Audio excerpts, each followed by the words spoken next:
con qué tranquilidad Aguilar dice que el problema es porque no se les apapacha. Ponlo.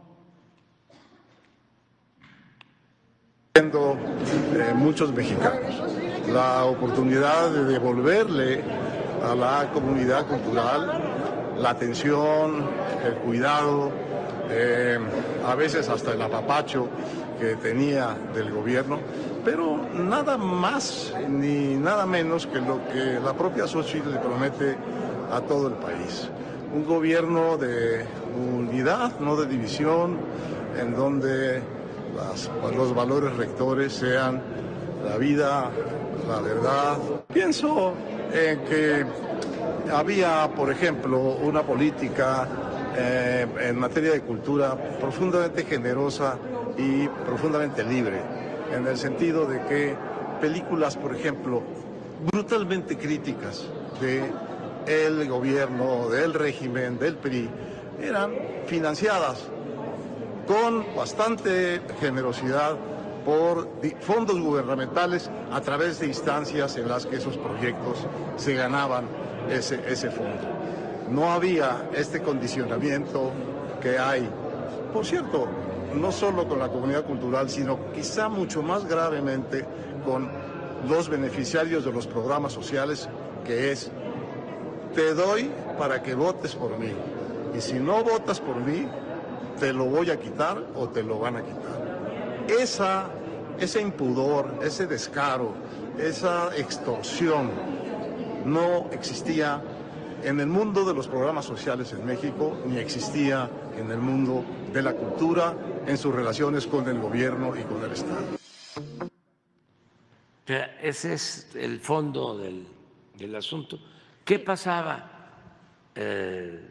Profundizando un poco, ¿no?, sobre esto.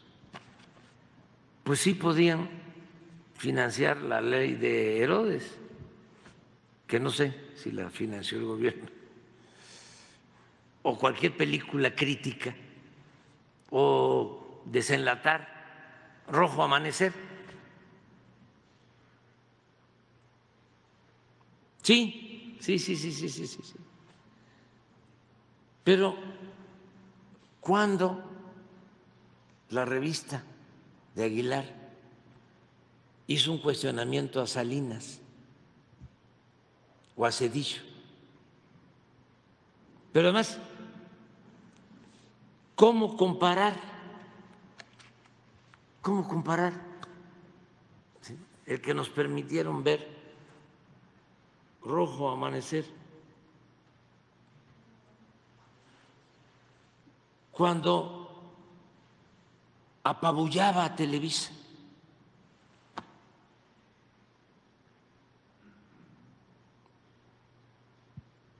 cuando Emilio Azcárraga, en paz descanse, decía que era soldado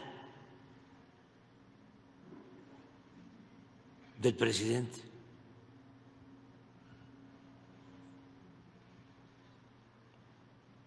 Pero ahora ni siquiera eso.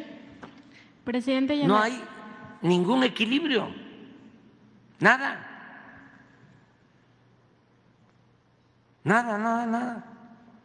Si no fuese por las benditas redes sociales, por muchos de ustedes y millones de mexicanos, ya nos hubiese destruido políticamente. Pero es nada más para contestar. Claro, podían traer a Vargas Llosa y les podían decir aquí a Vargas Llosa que el PRI era la dictadura perfecta. Claro, se tenía que ir en la madrugada porque les disgustaba, pero podían traerlo. Aquí no se le niega a nadie, vienen. Aquí ya vino, tengo entendido que ya vino Milei, ¿no? pero no, antes sí. Sí, y vinieron todos los de el bloque de derecha del mundo, creo que estuvo Abascal también, ¿no? Y no hubo ningún problema, pueden venir sin ningún problema. Los invitaron de un partido, ¿no? Sí, bueno, al Senado Abascal lo invitó el PAN. Sí. Entonces, aquí no tenemos ningún problema. Pero a mí me gusta, pues, esa sinceridad. Sí, es que nos atendían bien, nos apapachaban, pues ahora no, porque pues, se apapacha a todos, a todos. Y decir de Aguilar Camín, nada más para la memoria colectiva, que pues él incluso le mandaba cartas a Salinas de Gortari para decirle que sus finanzas andaban mal y que le dieran más dinero de la partida secreta, y todo eso está documentado con los cheques y las cartas. Contralínea lo ha publicado, y también pues que eso revela la apropiación del dinero del pueblo que hacían esta cúpula que se crea de más monopolio de la intelectualidad. Nada más para cerrar este tema, presidente, también en Contralínea revisamos cómo está actuando la Suprema Corte de Justicia de la Nación y en general el Poder Judicial de la Federación en torno al proceso electoral. Además de estas 74 leyes y reformas que echaron abajo, también hay que decir que hay 5 hechos que retratan de cuerpo entero el sesgo que tiene este Poder Judicial.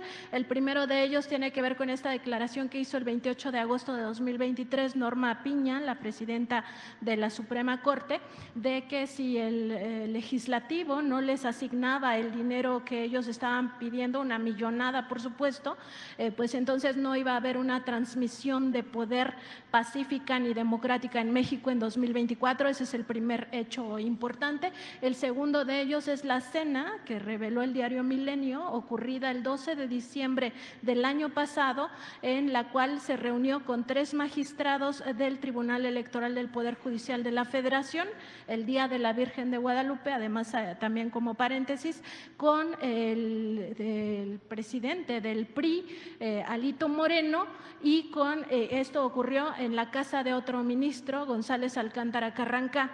Ese segundo hecho que evidentemente se enmarca en el proceso electoral que había arrancado el 7 de septiembre. Tercer hecho es la liberación de actores importantes en el caso Ayotzinapa, por ejemplo, el exprocurador Murillo Karam y también los 8 militares, y también la liberación de presuntos criminales del mundo del crimen organizado, así como de delincuentes de cuello blanco. ¿Por qué es importante esto? Justamente porque contribuye a desestabilizar la vida pública, por una parte con protestas sociales y por otra con todo el tema de la criminalidad, de la violencia extrema que se ejerce contra el pueblo de México. Y nada más por citar un ejemplo, el hermano del líder del cártel Jalisco Nueva Generación pues fue recientemente liberado por el Poder Judicial de la Federación. Ese es el tercer hecho. Cuarto hecho, el expediente que abrió la Suprema Corte de Justicia de la Nación, directamente el Consejo de la Judicatura, en contra del exministro presidente Arturo Saldívar Lelo de la Rea, quien forma parte del equipo de Claudia Sheinbaum y que evidentemente tiene fines políticos. Y el último hecho, pues que se consintiera que magistrados del Tribunal Electoral del Poder Judicial de la Federación se reunieran con Xóchitl Gálvez a 18 días de la jornada electoral, justamente para que se impulse esta idea de que hay una elección de Estado, de que no hay piso parejo, etcétera. Nada más para cerrar este tema.